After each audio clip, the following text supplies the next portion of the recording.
What's up friends, and welcome back to TV Boxed Up, the channel for the best reviews in TV boxes and accessories. So Android 13 has hit the market, and with every new version of Android, there are some brands that are early to cash in, releasing new models running the new OS. One such model is this new G96 Max A13 RK3528 budget model. And there's a disclaimer from the developer that says, this is a budget model and it's meant only for streaming movies and TV shows. Reason being, we have learned from experience on this channel that the early models sometimes have teething problems when applied to new versions of Android. So it's always exciting to see which developer accomplishes the best integration, and in this review we take a look at what's in this model and what new pros and cons it faces under Android 13. So don't go anywhere, my full review is up next.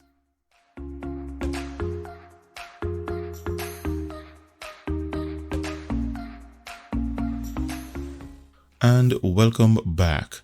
In the box you have your standard TV box items such as the G96 Max Android box itself, one infrared remote control, one HDMI cable, a 5V 2 amps DC power supply, and a user manual. Its design is pretty standard, featuring a plastic body with some artwork and the G96 Max branding on a glossy surface. For I/O ports, to its rear has one HDMI 2.0 B port, one Ethernet LAN port, one optical audio port, one AV port, and its DC input power socket. On the side has one USB 3.0 port, one USB 2.0, and a micro SD card reader. At the front it has an LED display. And to its base, it has 4 anti-skid rubber pads and lots of ventilation holes. So it starts with a G96 animation for a couple of seconds, then you're taken directly to the launcher. So this launcher we are familiar with, and it's called the Lean Back Launcher, and it features a horizontal scrolling panel with shortcuts to all apps installed, a shortcuts bar to the top, and below here you have shortcuts to its settings area. However, it does not feature a navigation bar or status bar with system controls. So where this firmware is concerned, there are two things you need to take note of and even ignore in certain areas. Firstly, this firmware was built using the Android 13 mobile version SDK, so please ignore where it says Android TV OS version. Here is the firmware build information and you have access to developer options. Secondly, I would like you to ignore the information on the box, as it indicates that this is a model certified to run popular streaming services such as Netflix, Prime Video, and Disney+, and that it has Google Assistant feature. That is incorrect and does not pertain to this box. So the features of this box include 4K 2160p at 60Hz display resolution, HDR display with an auto HDR feature. It has built-in screen rotation to portrait mode, reverse portrait, and reverse landscape. It has advanced brightness and color settings. It supports formats such as HDR10 and HLG, and it does not support Dolby Vision and HDR10+. It has auto frame rate switching. It has power key definition options, built-in hardware monitor overlay switch, audio output options, surround sound audio options. However, I doubt these work, as I will show you in just a moment, and 77 various languages to choose from, and that's a new record where the number of languages are concerned, as is usually at 54. There are no HDMI CC options. It does not have a root switch, navigation bar or status bar, or Samba server options. So as mentioned in the intro, this model is classified as a budget model, so let's take a quick look at what hardware they used to run Android 13. So the manufacturer of this chipset is Rockchip, and it comes with 2GB of DDR3 RAM and 16GB of internal storage. Its Bluetooth version is 5.0. Its Rockchip RK3528 CPU is a quad-core Cortex-A53 processor clocked at 2.0 GHz, configured in 64-bit mode with support for both 32 and 64-bit apps and games. So that's some great news right there, but it's bittersweet as its GPU is the outdated Mali 450 MP2 GPU with a refresh rate of 60 Hz with the outdated OpenGL-ES version 2.0 support, which is not the best performance option for Android gaming. Its Wi-Fi 6 adapter, according to the product description, is a dual-band Wi-Fi 6AX model, but there is no way of telling for sure, and I'll connect it to my Wi-Fi 6 router later in the video. Its operating system is Android 13, internally codenamed Tiramisu, and it's not rooted. Its GPU has Vulkan support API version 1.2, so that's an improvement from version 1.1. Its idle operating temperature is around 65 degrees Celsius, and I'll monitor to see how high it increases during more intensive activities. And for codecs, it comes with all the decoders for the playback of 4K HDR10 videos. It does not support AV1, HDR10+, HLG, or any surround sound audio decoders. I will, however, test for surround sound audio later in the video. And that's its system and hardware information. So the box is categorized as a budget model meant for streaming movies and TV shows. But when it comes to streaming content from premium services such as Netflix, Prime Video, and Disney+, it does not have the required DRM level to use your HD or 4K subscription. Here, its DRM information shows that it only has Google Widevine Level 3 with no HDCP protection. This means if you are paying, let's say for example, to get Netflix in 4K with Dolby Atmos, if you try to use it on this box, you will only get 480p resolution, and the same will apply for the other services. So even though the box is not rooted as shown here by the Root Checker app, it still does not have the digital rights to stream in HD or 4K even if you are paying for a premium subscription. Another thing to note is that even if you are okay with your basic Netflix subscription, the stock remote cannot navigate its menu with its direction pad. You will have to use either an Air Mouse or other controller that has a mouse pointer. If you don't have Netflix or others and would like to stream movies and TV shows from alternative sources, you can do so on this box without issues. With that said, apps can be navigated with the stock remote, and depending on which streaming apps you installed, you can use the direction pad to navigate their menus.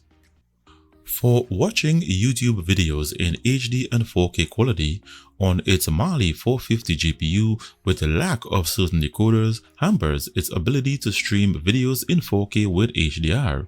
I installed both versions of YouTube and they are comfortable playing 1080p videos but freezes when you try to play 4K. You don't get HDR.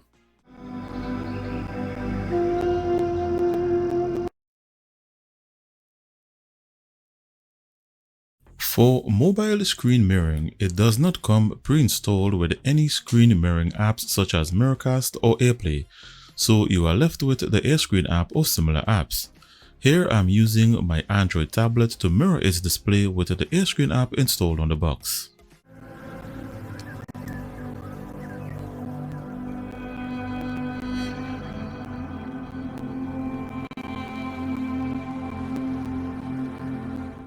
For using alternative navigation bars and alternative launchers, I installed the menu button alternative navigation bar and it works. However, due to no root access, the recent apps feature is not working.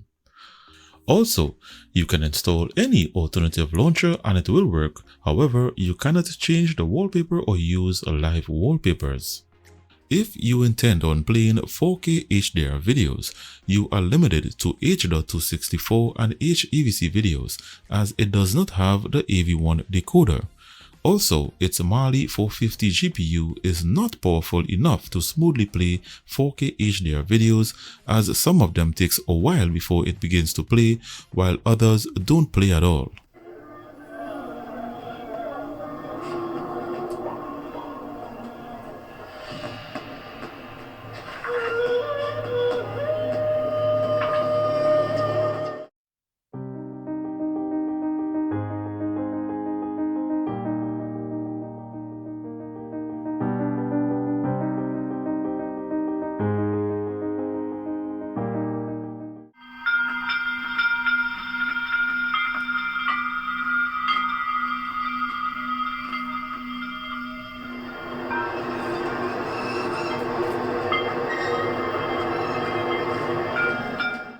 a win for Barca would be enough because it would give them the same number of points as Atletico, but the head-to-head goal difference is what counts in the case of a tie on points. The mosaic of the Camp Nou.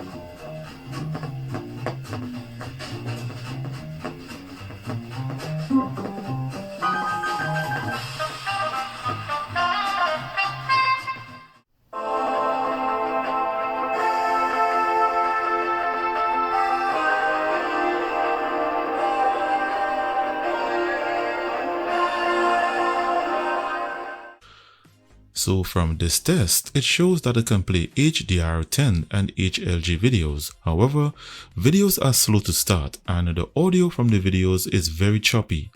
The jellyfish video with the high bitrate also had lots of difficulty.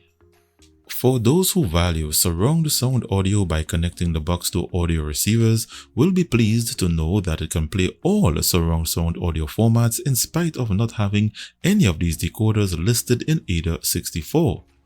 Formats such as Dolby Atmos, Dolby Digital Plus, Dolby Surround, Dolby True HD, DTS HD Master Audio, and DTS-X are all produced when you use its default media player, the Nova player, and the MX player. However, it does not work with the VLC player. I'm not sure if it's a situation where AIDA 64 is not detecting the decoders, or if it's something new allowing software decoding to process all these formats.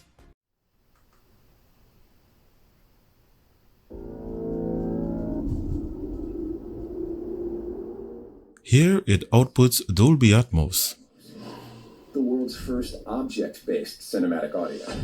Next, you have Dolby Digital Plus. What is this place? Here it outputs DTS HD Master Audio. Next, you have Dolby Surround. This is the left channel. You even get Dolby True HD. Is the right channel. You have Dolby Digital.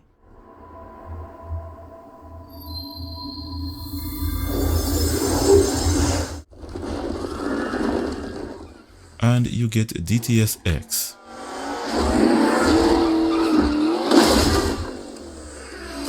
So there you have it. And that covers all the formats in spite of it not being listed in AIDA 64. For 3D gaming, the Mali 450 in my opinion is not the best as it was used in the Amlogic S905X2 models with poor graphics rendering performance. As you can see, here it's having difficulty playing one of the easiest games to render on the Play Store, Real Racing 3. The temperature during gaming remained in the 70s, which given the circumstances of its GPU and with its CPU clocked at 2.0 GHz is pretty okay in my opinion. I was expecting it to be in the 90s.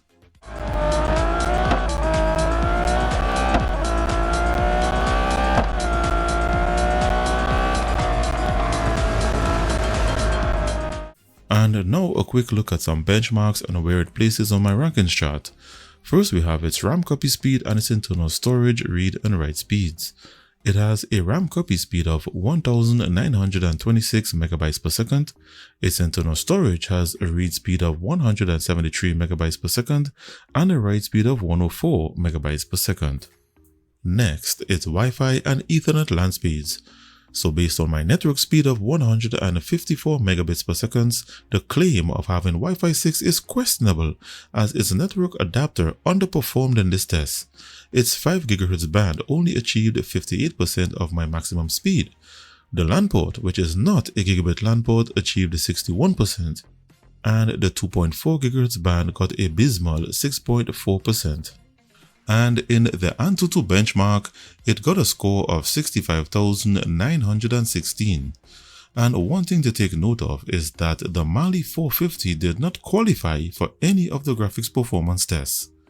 So let's now see where it places on the rankings chart. So I've entered the scores on my chart, and the new G96 Max is at position 94 based on its Antutu benchmark score, and it received a 3 out of 5 star rating based on its pros and cons. So to view this chart, see the link in the description below this video. In summary, the new G96 Max is both exciting and disappointing at the same time. It's nice to see the first box running on Android 13. It's configured in 64-bit mode and can play all surround sound audio formats. At the same time, the box's hardware is very cheap and outdated and cannot play modern Android games that require OpenGL ES version 3.2. So even though it's meant for streaming movies and TV shows only, it does not have the digital rights to stream premium movie streaming services in HD and 4K. However, it is the cheapest Android 13 TV box on the market today. And with that said, I've come to the end of this review.